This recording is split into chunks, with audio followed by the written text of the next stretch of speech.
apresentar o trabalho de laboratório de banco de dados. Primeiramente, eu vou deixar para vocês como funcionou o meu projeto, eu possuo 4 tabelas, de TCs, relatórios, previsão do tempo e logs. Vou mostrar elas já. Possuo 2 functions, uma function que envia o e-mail, que faz a lógica de enviar o e-mail, e uma function que faz a função de gerar o relatório. Também possuo 2 triggers, um que é acionado sempre que a gente faz uma inserção nova na minha tabela de UTCs. Então a gente vai ter o log do que aconteceu, quem inseriu, quando inseriu, e a gente também vai ter uma trigger de gerar o relatório, para que sempre que for adicionada novas informações de previsão, essa trigger de relatório já gerar um relatório com essas novas inserções. Aqui eu estou mostrando para vocês um pouco sobre a tabela UTCs. Ela possui estrutura com ID, cidade, país e UTC offset, que nada mais é um valor positivo ou negativo, levando em conta meridiano e Greenwich. Eu coloquei ele como tipo interval do campo, porque ele guarda esse data type em formato de hora, que fica muito mais interessante no relatório. Nós temos a tabela previsão do tempo, que usa o TCID como foreign key, referenciando a tabela anterior. Nós temos a data da previsão, então essa previsão aqui vai acontecer amanhã, então vamos colocar a data de amanhã. A temperatura que vai estar e a condição do clima também.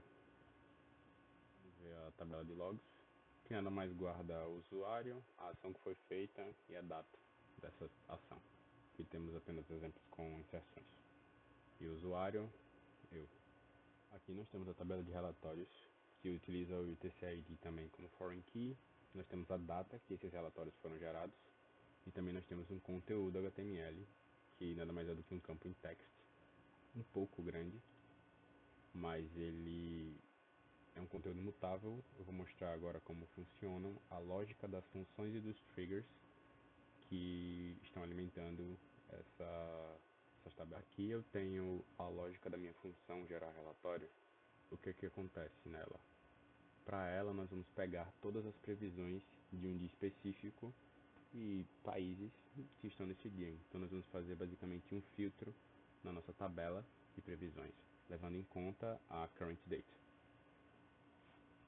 Depois disso ele vai fazer um loop, então dependendo de quantas linhas nós tivermos, ele vai fazer um loop por essas linhas e vai começar a iterar os nossos resultados da tabela, nossos campos da tabela, dentro desse formato HTML específico e bem simples, que vocês vão visualizar logo em breve no próprio e-mail.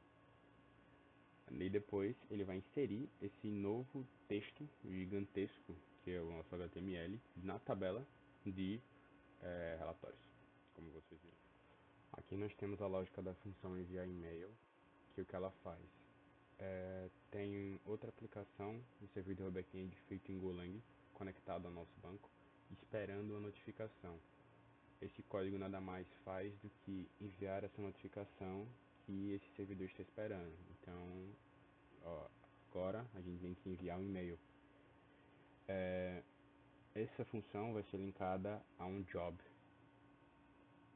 Aqui está o código back-end. Para não fugir muito do escopo da apresentação, ele nada mais faz do que essa query aqui, onde ele vai selecionar o conteúdo HTML, a seção conteúdo HTML da tabela de relatórios, onde a data de geração foi equivalente à data que eu quiser. Aqui eu estou colocando a data de modo estático, porque é a data específica que eu tenho na minha geração, mas isso pode ser facilmente modificado.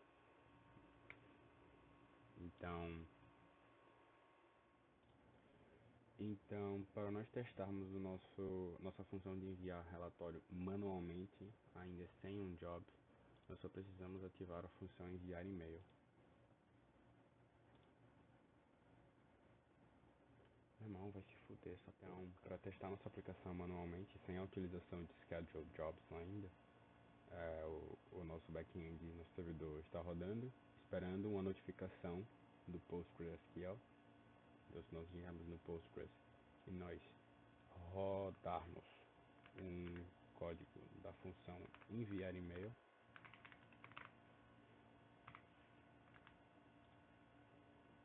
ele rodou com sucesso. Se nós viermos aqui, notificação recebida, por causa do PD Notify, chamando o envio de e-mail. E-mail enviado com sucesso.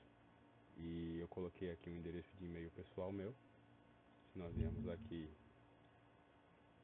na minha caixa de spam e recarregarmos, nós temos aqui o relatório da Climatrack com a UTC específica da previsão que nós pedimos, da data que nós pedimos, com data, temperatura e condição, exatamente como na nossa tabela de previsão. Só que esse aqui é o nosso relatório em formato HTML, que estava sendo guardado naquele campo de text. Então eu tive uma falha na minha aplicação, que quando eu tentei fazer a configuração de um job, eu consegui criá-lo tranquilamente. Então, como pode ver aqui, eu tenho um PD Agent Jobs, criado um, né? E nós temos o Send Email aqui embaixo. Então, se nós vamos olhar aqui nas propriedades dele, nós temos como steps um execute send, do tipo SQL, e se tiver erro, ele vai dar fail. Aqui eu botei que a database é a Climatrack, exatamente o que eu estou mostrando para vocês.